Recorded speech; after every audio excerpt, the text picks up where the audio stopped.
Right breaking news చూస్తున్నాం. భారీగా బంగారం ధరలు తగ్గాయి. ఏదైతే గతంలో యుద్ధం కారణంగా ఆకాశాన్ని తాకినటువంటి బంగారం ధరలు ఒక్కసారిగా తగ్గుతున్నటువంటి సిచ్యువేషన్స్ మనకు కనిపిస్తోంది. పసిడి పరుగుకు బ్రేక్ పడింది. వరుసగా ధరలు తగ్గుతున్నాయి. హైదరాబాద్ లో సోమవారం 24 క్యారెట్ల తులం బంగారం 1,43,020 రూపాయలుగా ఉంది. 22 క్యారెట్ల తులం బంగారం విషయానికి వస్తే 1,31,000కు. ఇక 18 క్యారెట్లు అంటే 18 క్యారెట్స్ గోల్డ్ చూస్తే కనుక తులం బంగారం విలువ 1,07,000 రూపాయలకు తగ్గింది.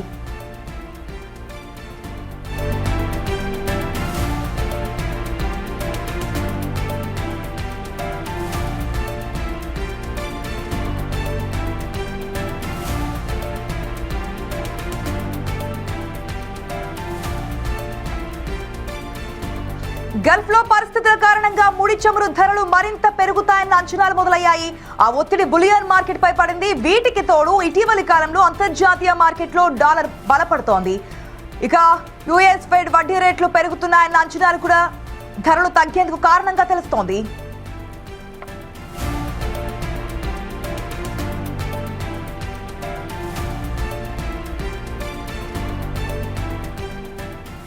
దీనికి తోడు బంగారం కొనడం తగ్గించాలని, విదేశీ మారక ద్రవ్యాన్ని కాపాడుకోవాలని ప్రధాని మోదీ ఇటీవల పిలుపునిచ్చారు. ఆ పిలుపునకు దేశవ్యాప్తంగా స్పందన రావడంతో బంగారం కొనుగోళ్లు గణనీయంగా తగ్గాయి. దీంతో దిగుమతులు కూడా తగ్గాయి. ఇదే అంశాన్ని ప్రధాని మోదీ మన్ కీ బాత్ లో ప్రస్తావించారు.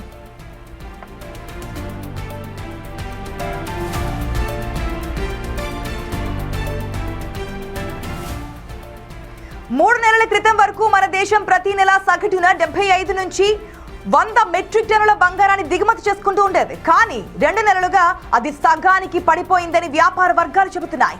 పెళ్లిళ్ల సీజన్లు, శుభకార్యాలు ఉంటే తప్ప ప్రజలు కొనడం లేదని, పాత బంగారాన్ని ఎక్స్చేంజ్ చేసుకునేందుకు ప్రాధాన్యం ఇస్తుండడం కూడా దిగుమతులు తగ్గేందుకు ఒక కారణమని వ్యాపారులు చెబుతున్నారు.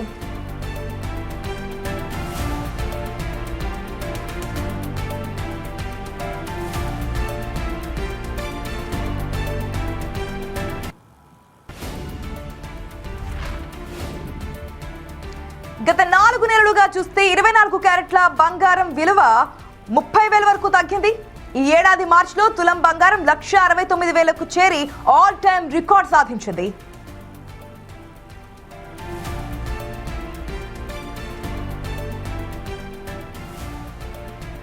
బంగారం బాటలోనే వెండి కూడా పయనిస్తోంది. గత మార్చిలో కిలో బంగారం విలువ 4,10,000 రూపాయలు ఉండగా ప్రస్తుతం 2,10,000 రూపాయలకు తగ్గింది.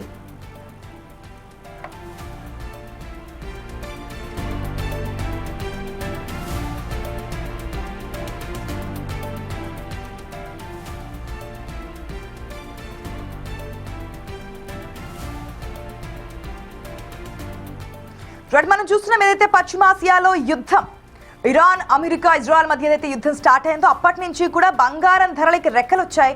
ఒక డాలర్లో అసలు ₹1,00,000 మార్కును దాటుతుంది అనుకున్న టైంలో కూడా ₹1,00,000 మార్కును దాటడం దాదాపుగా 1,60,000 మార్కును కూడా క్రాస్ చేసి ఆల్ టైమ్ రికార్డ్ క్రియేట్ చేసింది. ఆ సమయంలోనే మనం చూస్తే కనుక 2,00,000 మార్కును టచ్ చేయబోతోంది గోల్డ్, 5,00,000 మార్కును టచ్ చేయబోతుంది సిల్వర్ అన్న ఊహాగానాలు, అనేక విశ్లేషణలు కూడా విన్నాం. బట్ ఏదైతే ఈ మధ్య కాలంలో కాస్త పశ్చిమాసియాలో యుద్ధం క్లోజ్ దశ చేరుకోవడం, అటు ట్రంప్ కావచ్చు లేదంటే కనుక ఇరాన్ నుంచి కూడా సంకేతాలు వచ్చినటువంటి సందర్భంలో, వారు సంతకాలు చేసుకున్నటువంటి సందర్భంలోనే బంగారం రేట్లు దిగొస్తున్నటువంటి సిచ్యువేషన్ కూడా మనకు కనిపిస్తోంది. దాదాపు ఇప్పుడు 1,40,000 చేరువలో ఉంది. ఇక వెండి విషయానికి వస్తే సగానికి సగం 5 లక్షల చేరువలో టచ్ అవబోతోంది. ఆల్ టైమ్ రికార్డ్ క్రియేట్ చేస్తుంది అనుకున్నటువంటి సమయంలో వెండి కూడా దాదాపుగా సగానికి పడిపోతున్నటువంటి సిచ్యువేషన్ మనకు కనిపిస్తుంది. దీనికి తోడు ఇదైతే ప్రధాని నరేంద్ర మోదీ హైదరాబాద్ బహిరంగ సభలో విదేశీ మారక నిల్వలకు సంబంధించి బంగారం కొనుగోలును తగ్గించాలని చెప్పి, అదేవిధంగా ఆయిల్స్ కానీ లేదంటే కనుక మిగిలిన విదేశాల నుంచి మనం ఏదైతే దిగుమతులు చేసుకుంటాం వాటిని తగ్గించాలని చెప్పారో, మెయిన్ గా బంగారం గురించి చెప్పినటువంటి విషయాన్ని అందరికీ కూడా టచ్ చేస్తుందని చెప్పొచ్చు. సో దిగుమతులు సగానికి పైగా పడిపోయినట్టు తెలుస్తోంది. ఇది కూడా ఒక కారణంగా చెప్తున్నారు. ఇప్పుడు బంగారం షాపులు వెలవెలబోతున్నాయి. కొన్ని షాపుల్లో మనకి ప్రజలు అంటే కొనుగోలుదారులు కనిపిస్తున్నప్పటికీ కేవలం ఎక్స్చేంజ్ మాత్రమే, అంటే పాత గోల్డ్ ఇచ్చి కొత్త గోల్డ్ని తీసుకోవడం, పాత ఆభరణాలను ఇచ్చి దాన్ని మోడిఫికేషన్ చేసుకుని ఆ ప్లేస్లో కొత్త ఆభరణాలను రీప్లేస్ చేస్తున్నటువంటి సందర్భాలు కనిపిస్తున్నాయి తప్ప డబ్బు పెట్టి, అంటే ప్యూర్గా డబ్బును పెట్టి బంగారం కొనుగోలు చేసి అంత పరిస్థితులు అయితే కనిపించడం లేదు అని చెప్పి వ్యాపారస్తులు చెప్తున్నారు.